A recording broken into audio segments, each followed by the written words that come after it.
Hello, this is Victor Davis Hanson for the Daily Signal.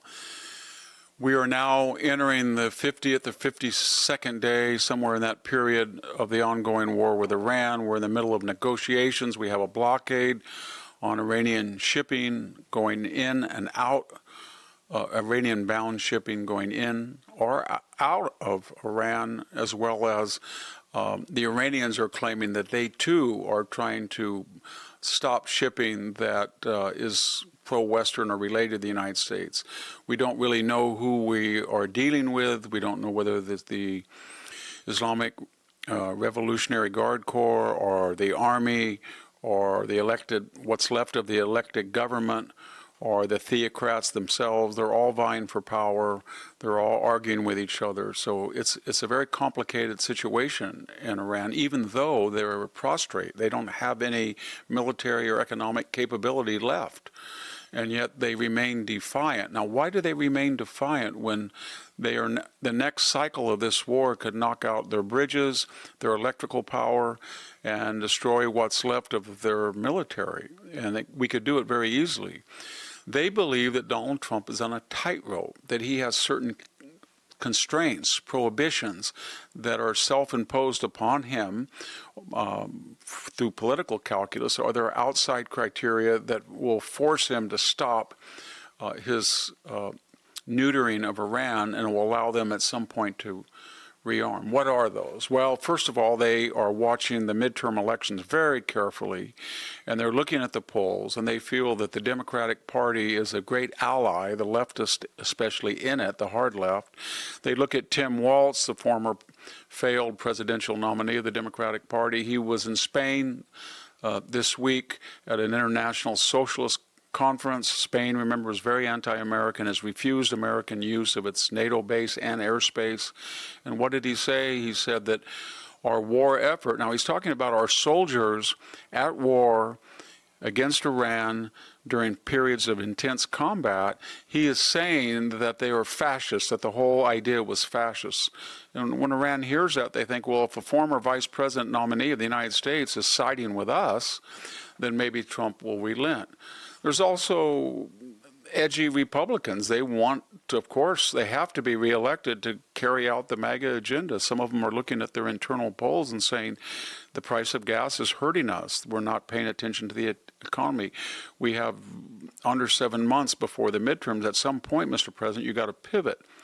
Then there's the Democrats. They've threatened the War Powers Act. We're at day 50, and they're at days 60 to 90, they can cut off funds. Now, they don't have the votes in the House to do that, or the Senate, but they feel there's enough renegade Republicans worried about their own seats that they might get some defections, something to worry about.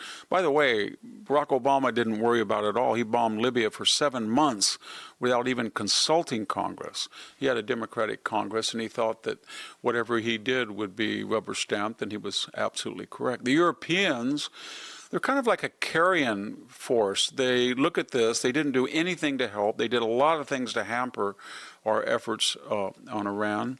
But they feel that the heavy lifting is over, and they might just sort of creep back with an armada, 1 or 2 ships per country, 20 or 30 countries, and then they can say they open the strait, get back in the good graces of the United States, and patrol this crucial conduit that they export into and import oil out of. So they're trying to tell Trump, stop the kinetic action, let us in, please, please. At home, he's got, in addition to the Republicans who are worried about and with good reason, and their careers, he's got the fanatic left. He's also got a kind of a fanatic right. This week, Tucker had a guest on, and they were quoting the book of Daniel from the Bible about the Antichrist, and the argument, thinly veiled, was that Donald Trump and the Iranian war fit the prophecies and the narrative of Daniel, who was talking about a king, i.e. the Antichrist, who would have success in the Middle East, but then, of course, fail and meet his fate. It was almost a wish as much as a prophecy. Marjorie Taylor Greene, once a fanatic Trump supporter, without power now, she's out of Congress, but she's now peddling the conspiracy theory that Trump really really wasn't the target of a real assassin in Butler, Pennsylvania, that he may have had help staging the incident. That's really loony. Of course, Candace Owens is now regretting not just regretting her vote for Trump, but arguing that he's a very pernicious, almost a satanic figure. This is really unusual, that somebody who was fanatically pro-Trump, as these three were, and were habitués at Mar-a-Lago, all of a sudden would not just say, well, I agree with him with 80% of his agenda, but the 20% I can't go along with. But they've turned not just against him, but many of their positions and much of their rhetoric is not that much different than the hard left today. We don't know where they're going to end up, but they're on a trajectory to join the never-Trumpers at the Bulwark, perhaps. And then there's also worry about the weapons shortage. We had not invested heavily enough in quantity. We have good quality of weapons, the best in the world, but we don't have enough Tomahawk missiles. We don't have enough Patriot missiles. And we need to have our stocks replenished and have them replenished quickly. And if this war were to go on another 3 or 4 weeks, we would not be able to achieve the level of competency that we had in the first 4 weeks, simply because we would be hoarding and worrying about weapons that would be short. Put this all together and explains a couple of things that are otherwise inexplicable. Why, after Iran has been militarily destroyed, it has a restive population that at almost any minute that it feels they can survive, they will rebel. And economically, it was already in a period of depression, and now it's losing all of its revenue and it's just about ready to implode. Why, with all this, does Iran keep saying that it's winning? And why do people put pressure on Donald Trump as if he's losing? And the answer is the war is not necessarily about just military affairs alone. It's politics.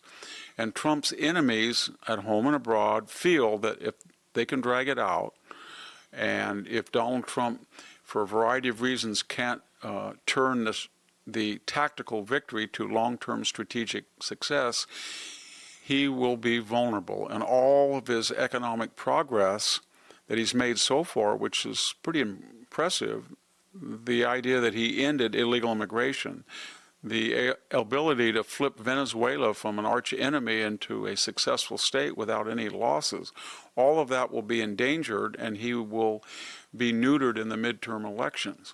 And so therefore, Donald Trump is winning on the battlefield, but he has to keep going somehow and nullify all of these centrifugal forces around him that are hoping for his defeat. And yet, in the end, only he can win the war. If he continues a little bit longer, a week or two, Iran will be bankrupt. And when it's bankrupt, it will not have enough food, not have enough fuel, not have enough key consumer commodities, and the people will be very restive. But the question now that we're looking at, will the pressures that surround him in a 360-degree fashion force Trump to relent when he's inside of a spectacular and historic victory? Thank you very much. This is Victor Davis Hanson for the Daily Signal. Thank you for tuning in to the Daily Signal. Please like, share, and subscribe to be notified for more content like this. You can also check out my own website at victorhanson.com and subscribe for exclusive features in addition.